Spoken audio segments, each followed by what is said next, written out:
Halo, assalamualaikum warahmatullahi wabarakatuh. Teman-teman pernah dengar tetanus atau tahu nggak nih tetanus itu apa?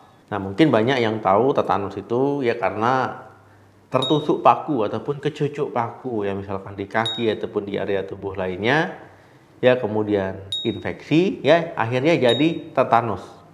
Nah, kira-kira tetanus ini kalau teman-teman alami itu bahaya nggak sih? Ya, kalau terkena tetanus. Nah, silakan jawab di kolom komentar. Nah, teman-teman, ya tetanus merupakan penyakit sistem saraf yang diakibatkan oleh bakteri, ya infeksi bakteri, kemudian bakteri tersebut mengeluarkan racun. Nah, racunnya lah yang bikin teman-teman mengalami tetanus. Nah, bakterinya itu Clostridium tetani. Nah, teman-teman ya bisa melihat gambar di sebelah, ya ini bakterinya. Jadi kita akan membahas yang terjadi pada tubuh saat terkena tetanus.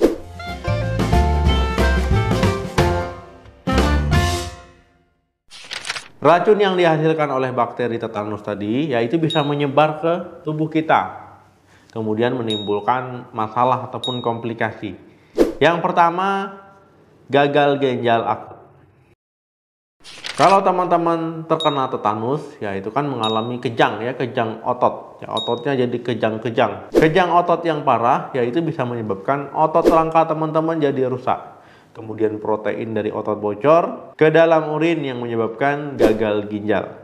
Kalau seandainya gagal ginjal, otomatis fungsi ginjal jadi nggak bagus ya. Jadi misalkan harusnya menyaring zat-zat yang berbahaya, limbah-limbah, ya kemudian dibuang. Ya ini nggak bisa karena fungsinya sudah rusak. Akhirnya apa? Ya zat-zat limbah menumpuk di dalam tubuh. Akhirnya bisa menimbulkan masalah di kesehatan kita. Komplikasi ini ya nggak bisa teman-teman anggap remeh karena juga bisa menyebabkan kematian. Kedua, gangguan pernapasan. Tetanus ya ini bisa menyebabkan otot-otot tubuh kita pejang, mengetat. Nah, termasuk otot-otot pernapasan kita ya, pita suara ataupun otot-otot pernapasan. Kalau otot-otot pernapasan ikut kejang, ya otomatis teman-teman bernapasnya jadi susah. Ya jadi bisa gagal napas ataupun nggak bernapas. Kalau teman-teman kesusahan bernapas ataupun tidak bisa bernapas sama sekali, ya ini gawat ya. Ini bisa menyebabkan kematian. Ketiga, emboli paru. Tetanus ya ini juga bisa menyebabkan penggumpalan darah. Darah jadi menggumpal-gumpal. Nah, kalau darah yang menggumpal-gumpal tadi ke paru-paru, ini akan menyebabkan emboli paru.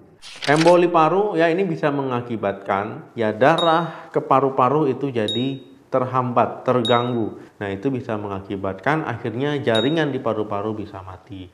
Nah, kondisi ini gawat juga ya. Kondisi ini kalau dibiarkan itu bisa menyebabkan kematian. Keempat, aspirasi. Aspirasi ini ya ketika makanan tuh harusnya masuk ke saluran pencernaan, masuk ke kerongkongan, masuk ke lambung. Nah, tapi ya ini masuknya malah ke sistem pernapasan. Nah, itulah mengakibatkan aspirasi.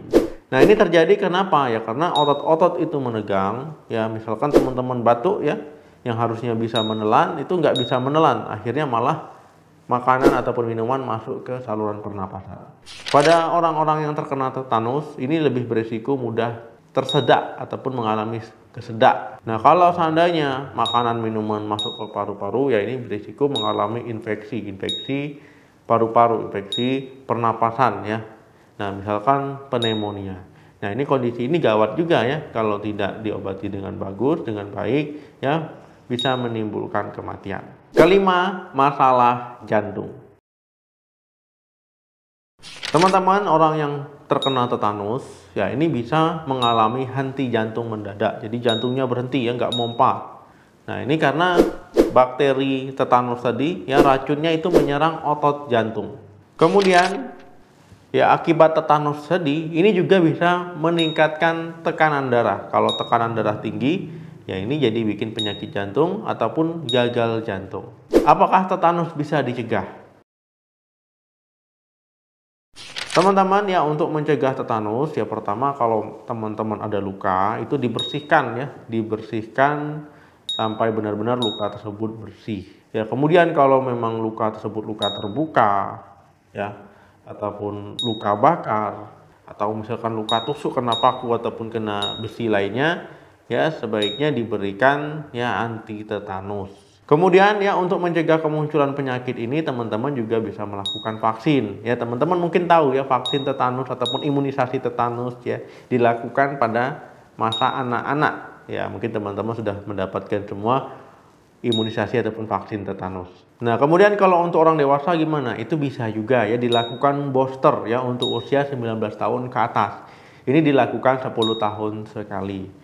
Apalagi kalau ibu hamil ya, ibu hamil trimester ketiga itu diwajibkan untuk dilakukan vaksin tetanus.